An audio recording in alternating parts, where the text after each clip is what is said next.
बिस्मिल्लाहिर्रहमानिर्रहीम। अस्सलाम वालेकुम दोस्तों, उम्मीद करता हूँ आप बिल्कुल ठीक ठाक होंगे। दोस्तों आज है 15 सितंबर सन 2020 और दिन है मंगल का।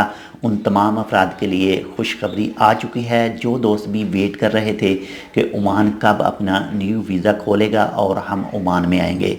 तो आप तमाम अफराद के लिए खुशखबरी है। अगर आप इस न्यूज़ के बारे में जानना चाहते हैं तो देखते रहिए ये वीडियो।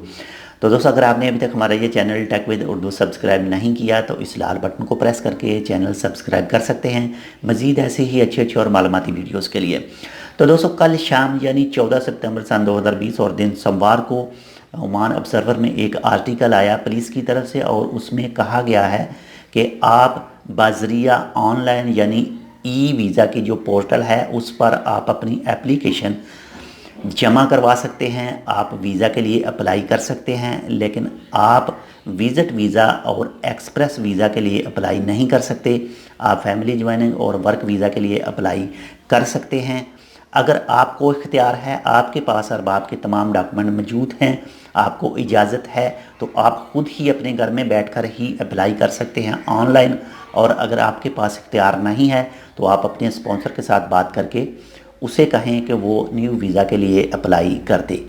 तो जैसे ही आपका वीज़ा मिलेगा, अप्रूव हो जाएगा, आपको वीज़ा मिल जाएगा, तो वो चाहे अब हो चाहे 1 अक्टूबर के बाद हो, तो आप ओमान में वापस आएंगे तो आपके लिए वो मूफ़ा का अप्रूवल मस्ट है। उसके बगैर फ़िलहाल आप ओमान वापस नहीं आ सकते।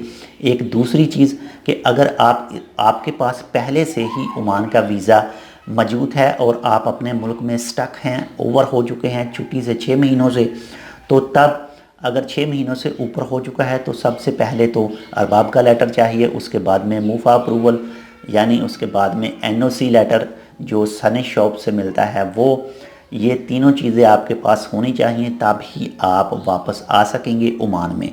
लेकिन अगर आपका न्यू वीज़ा निकलता है तो तब भी आपको मूफ़ा का अप्रूवल चाहिए। जब आपको मूफ़ा का अप्रूवल मिलेगा तो तब ही ओमान आप वापस आ सकेंगे। तो ये है वो पुलिस की वेबसाइट, यहाँ पर आप जाकर चेक कर सकते हैं। आप करना चाहें तो आप कर सकते हैं।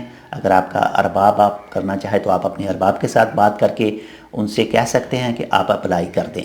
तो अगर आपका अरबाब भी अप्लाई नहीं करना चाहता, आप भी नहीं करना चाहे, तो आप बाज़रिया सनद शॉप अप्लाई करवा सकते हैं पुलिस की ई वीज़ा पोर्टल पर। दोस्तों एक बात आपके साथ क्लियर करता चलूँ कि ई वीज़ा और मैनुअल वीज़ा में क्या फ़र्क है। जो ई वीज़ा है, आप अगर अपने घर में मौजूद हैं, आपके पास तमाम डॉक्यूमेंट मौजूद हैं, इख्तियार मौजूद हैं, तो आप अपने घर में बैठकर आराम से पुलिस की वेबसाइट खोलेंगे और जो ई वीज़ा पोर्टल है वहाँ पर आप अपने तमाम कागजात जो भी उनकी रिक्वायरमेंट है वो सबमिट कर देंगे और आपका वीज़ा अगर अप्रूव हो जाता है तो आपको उसका प्रिंट मिल जाएगा। आपको कहीं भी जाने की ज़रूरत नहीं पड़ेगी। लेकिन जो मैनुअल वीज़ा है उसके लिए आपको पुलिस स्टेशन में जाना पड़ेगा, पेपर वगैरह वहाँ पर जमा करवाने पड़ेंगे और उसके बाद में दोबारा आपको जाना पड़ेगा वीज़ा लेने के लिए। तो वीज़ा वही है, लेकिन सिर्फ जो तरीक़ाकार है वो ई वीज़ा यानी आप बज़रिया ऑनलाइन उसको जमा करवा सकते हैं, और जो दूसरा है उसके लिए आपको पुलिस स्टेशन जाना पड़ेगा, वेट करना पड़ेगा, रश होगा, ये सब चीज़ें होंगी। लेकिन सबसे बेस्ट हल जो है वो ई वीज़ा पोर्टल ही है। इस वक्त मौजूदा हालात को देखते हुए ही जितनी भी एप्लीकेशन है वो आप ई वीज़ा पोर्टल पर ही जमा करवा सकते हैं। रश से बच सकते हैं और कोविड-19 से बच सकते हैं और तमाम चीज़ें अपने इख्तियार में रख सकते हैं, यानी आप अपनी हिफाजत कर सकते हैं, दूसरों की हिफाजत कर सकते हैं।